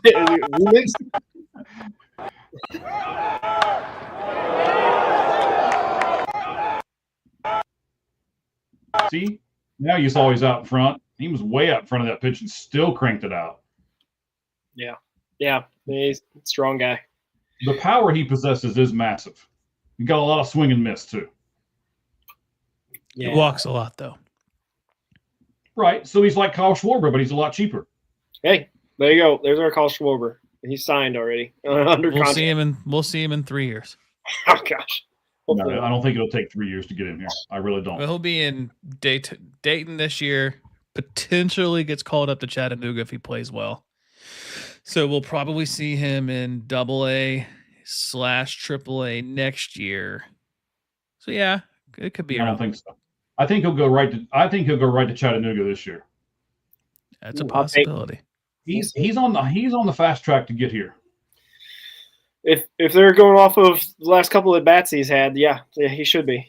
But I don't know exactly what the organization thinks internally of a 19-year-old, if they're going to try to fast track him or not. But yeah, I know what the other players think of him in the fall league. They all love him to death. So yeah, Carrick says no way. No way what? No way what? We've talked about all kinds of stuff. Fast tracked. Oh. Yeah, Carrick also has to take. I think he's also saying that Collier we won't see him until 2027 as well. So he's kind of more conservative in terms of not rushing these guys through. But that's the thing with a lot of like the 2023 class. A lot of those guys got rushed through. Like Ricky's guy Marte, he should have been called up that year. So like I don't know. It's kind of a. We'll see what the organization needs, right? Because there's going to be situations where guys either get traded or maybe, they get DFA'd or they get, sent down and optioned and whatnot, and we need some bodies. Hopefully those bodies are ready to play Major League Baseball and not necessarily, get blown away and have their confidence kind of shattered. But, we'll see. That's why you play the game, right? You got to go out there and those guys, they want to be there, right? Like talking to even McChrystal, like he's ready to play for Tito. Like that was the one thing that I took away from the interview is that even though Tito might be this all shucks manager that kind of will tell you what you want to hear and may not be the truth, maybe it's spin. He at least motivates these guys because I think he said that he went there in spring training this past year and Tito was like hyping him up, getting him ready for the season. And McChrystal, it seems like a guy that could be really easily motivated because he seems like he's high energy and he wants to play hard and you can see that in his play. But like he wanted to run through a wall, he said, after talking to Tito. So there's that. I mean, if you can get guys all pulling on the same rope, as they say, that's a big portion of managing, I think, at least in today's game. Yeah, I used his quote in my article about Tito in the award voting. Getting the second place, yeah. Yeah, because wait a minute, where can they read that article at one more time? Where's that at? It is SI.com, Reds Talk on SI. Okay, got it. I'm gonna write that down. Derek was talking about McChrystal's probably on the path to get moved up quicker than Dano, which and Ricky was thinking, did we say it before the show? Like have them come up together just like a tandem and then we can have 7 or 8 catchers on the roster. Hey, to McChrystal's credit though, he's a pretty solid first baseman. Yeah. I should have asked him more about that because he played first base in college and in Daytona. Like he didn't play a lot of games. I think it was like 20 games he played in first base, and he had a 1,000 fielding percentage. Like he was pretty solid.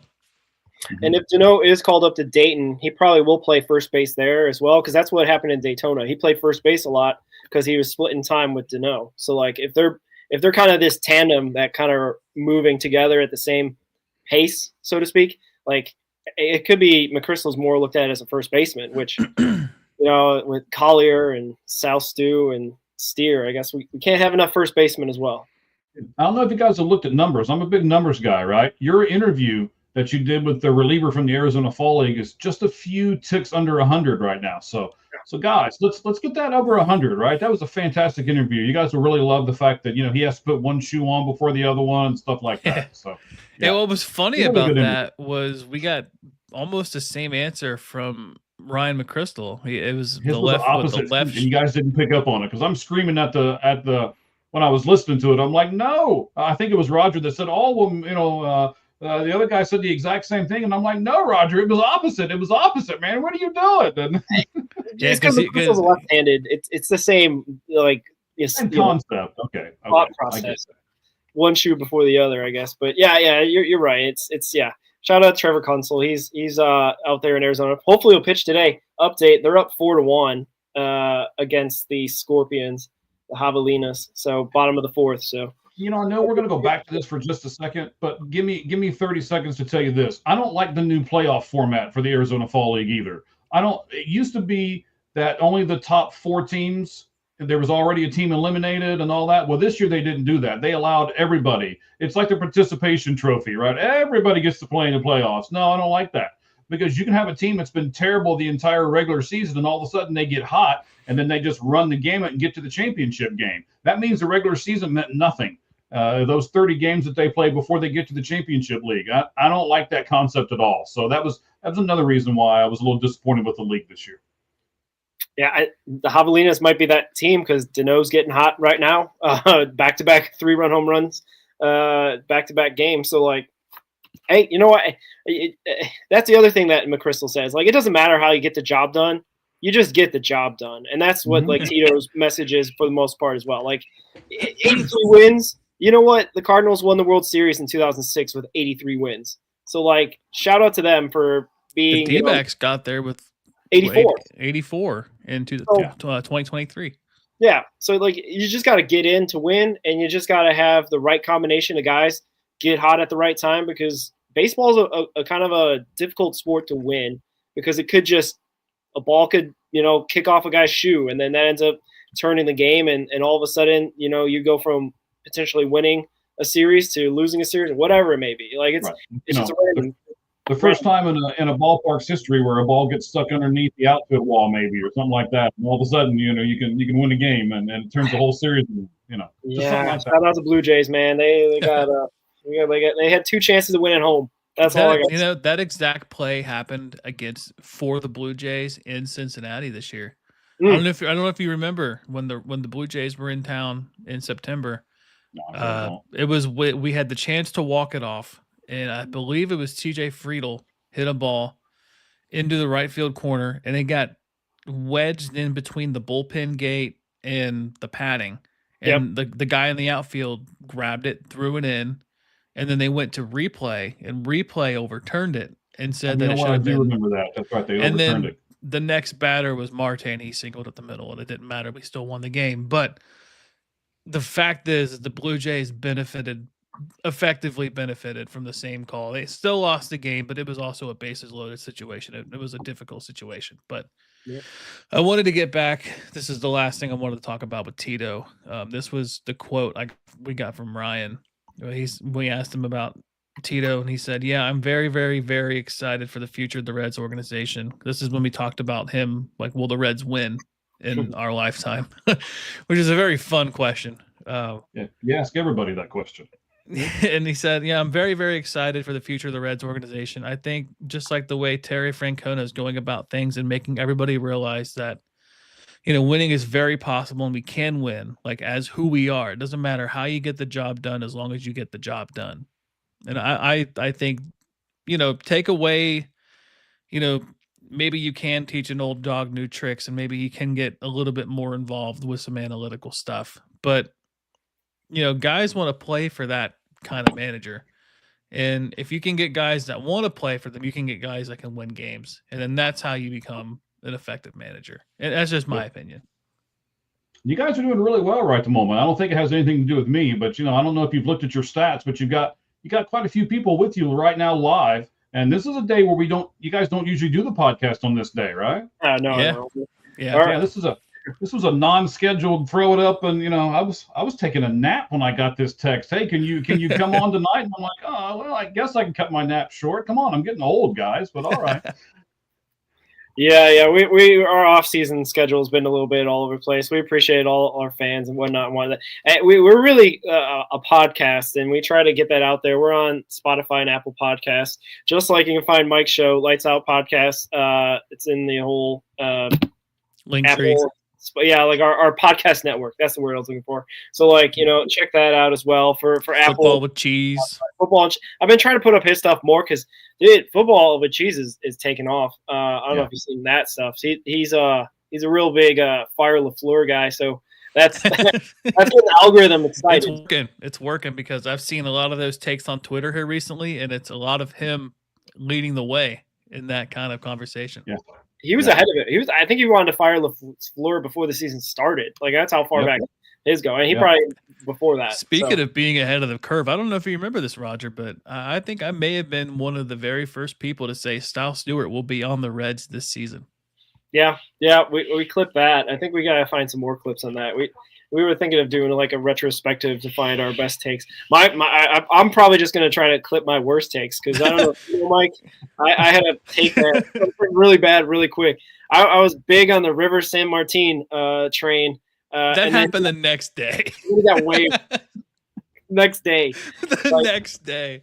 I was like, and then Buck Farmer too. Like I'm a big Buck Farmer guy coming back, and then all of a sudden Buck Farmer is like a free agent now, and I'm like, okay, all right, well I'll just let Ricky do all the good takes. I'll take. No, I've had my share of bad takes. Hey, when you put yourselves out there, though, that's what happens, right? You have good stuff and you have bad stuff, but neither one of you are afraid to put yourselves out there. So I applaud both of you for that. And I'm not sure if you saw this. I'm going to throw this out there real quick. Don't get upset with me, but I'm going to do it anyway. Even if you even get upset, I don't care. It's I don't know if you guys noticed or not. Did you notice we have a sponsor now, by the way, for All Gloves Off Sports Media? Did you see that? I heard on your show you plugged in. Our show on Battle Bites is what it is. Absolutely. It's basically jerky that has like muscle recovery and stuff in it. And they're going to be sending you guys some stuff because that's why I asked for you guys' addresses. So you'll be able to show it on the screen and promo it. One of the great things that I like about it is they always give 10% of their profit to the Wounded Warrior Foundation. So I'm big into that. I know you guys are too. And, I'm one of the first responders as well. So I love all that stuff. 26 grams of high quality protein. You got the low carb, clean ingredients. It's premium brisket. And like I said, 10% goes to the Wounded Warrior. They have Reaper flavor, the original flavor, and sweet spicy that they have out right now. Ooh. And here's the other thing. You guys, I'm telling you, I think it's going to be some good stuff, man. I'm really happy about getting this partnership with them. They actually launch in 2 days. So everything will be available. One of the great things, we're on the ground level of this company, right? So we got in, getting was good. And for those of you who are all listening to us, the plus 50 people you have right at the moment with you live, because I just put it out on my spot too. You can go and do the promo code All Gloves Off. Spell that out, All Gloves Off, and then the number 10 at the end. And everybody can get 10% off the order. And it's not like, you can only get it the first time. Nope. Every time you go to that link and you type in that code, you can get 10% off every time you go to that website and order their stuff. So we appreciate you being able to support them and support us in doing so. Yeah, absolutely. That's exciting stuff. Me and Roger in general, we're very new to this. We haven't made it a full calendar year. So, you've been doing this for a little while. So like you have some experience, but it is cool for, sponsorships to jump on board with all this stuff, because we're all trying to grow. We have joined forces, right? The Red Hot Reds podcast is really taken off. I don't think you guys give yourselves enough credit. Our podcast has taken off as well. We've already talked about Cheese and his podcast taken off. So it's a lot better when you put three of them together and you can combine everything. It looks a lot better to prospective sponsors when you've got three things going on the same stuff and then they can get all of it sponsored. So for all of your fans out there, and I know there's tons of them, we're going to see this thing grow. And as it grows, we're going to get better stuff and we're going to add some more people to this. And it's all going to be great for you guys too, because everything that we do is going to have some kind of a discount to it for our fans. We're not just trying to get rich off of this, right? We're trying to help you guys out too. Yeah, and I'll have some cool graphics made up for all the stuff for it too. So I'll think of some cool stuff to make for it. Sounds good. Yeah, well, I don't know if you guys got any more hot takes in you for the 2026 Reds or this offseason or whatnot. Nick Lodolo gets traded this offseason. Okay, there we go. Right off the bat. But yeah, I don't know if you guys, happen, though. It could, as long as it's not Hunter Green, I guess. Then Brady Singer probably is more likely, but I think there's a chance that depending on who they could get in return, I think both could happen. Yeah. Like I said, as long as it's not Hunter Green and we're not having a Nico traded. And my only reasoning why, and I'll be quick on this, is there are guys coming back from injury next season, and there are guys coming up this season and potentially the year after. So we're going to see Brandon Williamson come back at some point. We're going to see Julian Aguilar come back at some point. He could be back this season. Yeah. Early on, he could be a spring training candidate. I did see that Brandon Williamson did kind of have a setback towards the end of the season. So I don't know if he needed another surgery or if he's just kind of like shut down. But Rhett Lauder is coming back. Chase Burns is going to have a longer leash. Like there's pitchers in the organization that could do effectively what at least Lodolo does. For Singer, it's a little bit harder for me just because he did come in and was the most reliable pitcher in the organization. He pitched every fifth game. But I could see one of those guys, if not both, being moved. And we do have breaking news. Duno did it again. This guy. 5 RBIs, 2 home runs, 5 RBIs, 6-1 Javelinas. Oh, my goodness. Put him in so it's Duno against the other team. Just kind of all by himself. Yes. He's doing all the damage for sure. And why are you doing? Just walk him. I would. I'd be like this. No, 4. Ain't gone. Go. Yeah, I don't know. That's my final hot take of the show. It's those guys at some point. So where's he going? Where is and the reason why I think he's going to get traded is because of who his agent is. The Reds don't seem to get along with super agent. Is that Lodolo and Scott Boras? Yes. Yeah, that's the biggest reason. He probably goes to a decent team. I don't think he goes to like a New York or a Dodgers situation. There was some trade talks during the trade deadline where I think the Athletics were involved, and I think Brent Rooker was discussed. I don't know if it was discussed like officially, but I think there was some speculation that Rooker would be one of the guys that they would target in a Lodolo trade. But they're also going to want prospects, and I don't blame them. Singer probably doesn't get a very high return. Yeah, like Singer probably gets like some low level, like 18 or 19-year-old prospect kind of guys, unless you get the same kind of trade that we had for him, which was like the India for him, basically straight up, where you give somebody away who is in the final year of their contract and you get somebody back, and basically you flip it in the opposite direction. You get a hitter for a pitcher, but I don't think you get the kind of. You're probably going to get a better return than the Royals got, in my opinion. Like I don't think. Obviously, we saw how India was last year. I think you get a better hitter than India for Singer, but who knows? I mean, I could be wrong, and they could be on the Reds' playoff roster. Yeah, I like the Lodolo take though. I can honestly see that happening. Yeah, and he's always got some sort of nagging injury that keeps him out from time to time, so you wouldn't miss that as well. But other than that, I don't know. You guys got anything else? Any other takes out there?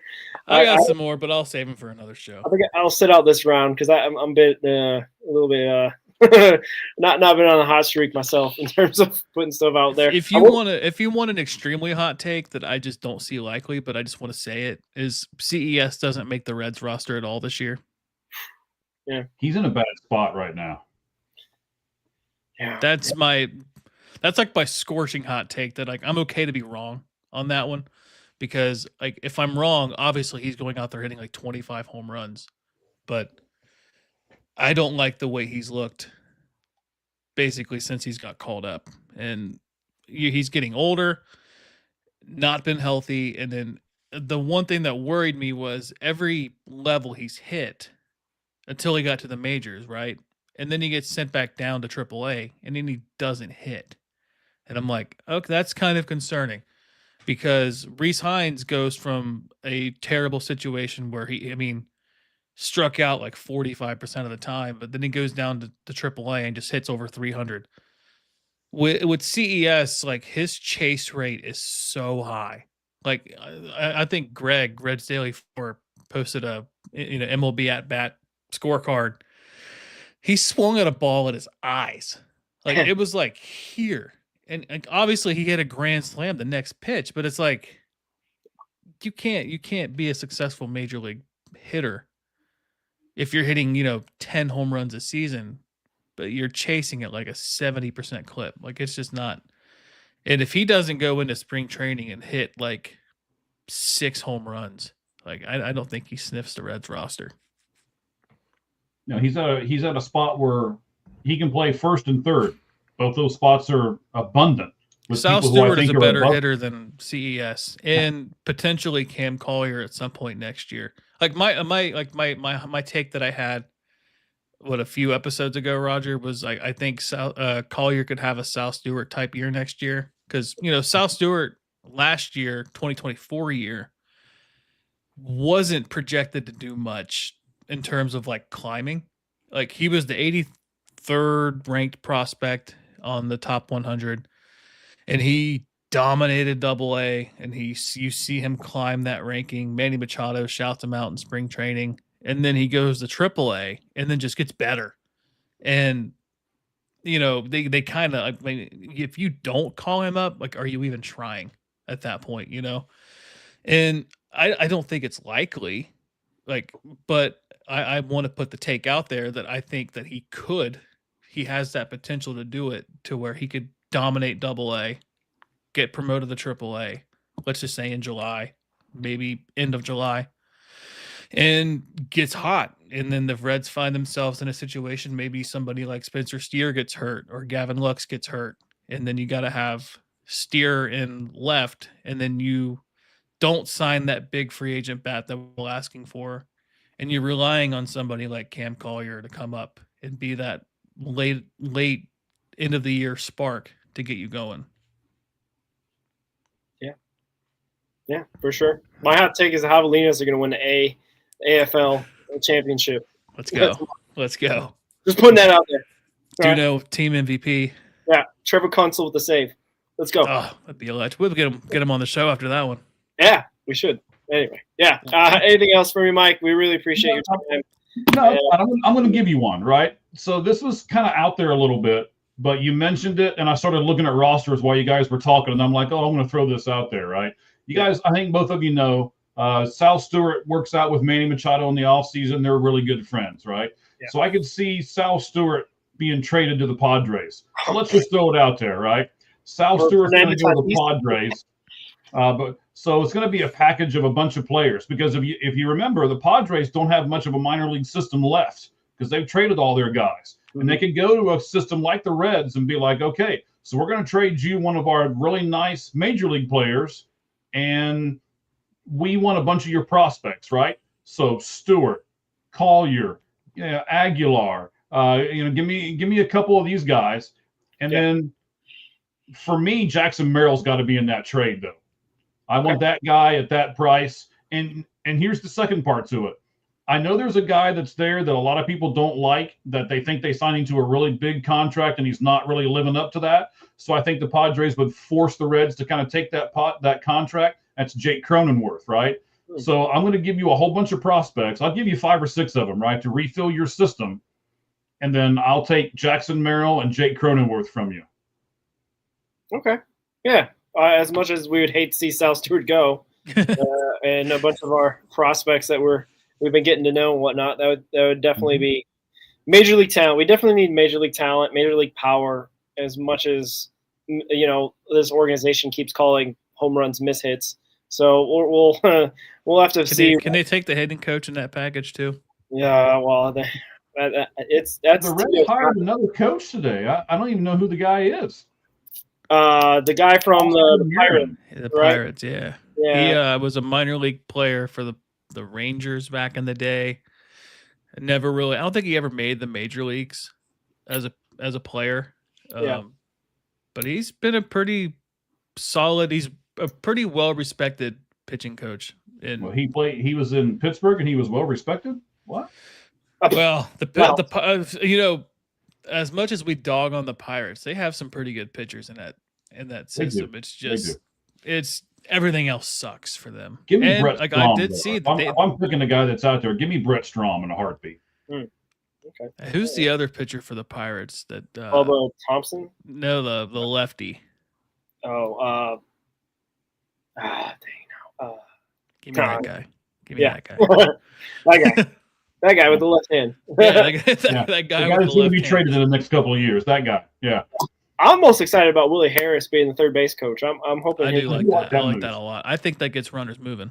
Yeah, and I think he won't get the same stick that J.R. House got, even though he's coming to your neck of the woods, Mike. To And I like JR. He's good. Yeah, but I feel like J.R. House got a bunch of criticism for certain times he sent guys and whatnot, but I don't know. We'll see. I think Willie Harris – Ryan McChrystal also spoke really highly of Willie Harris as well because he was with him in Daytona.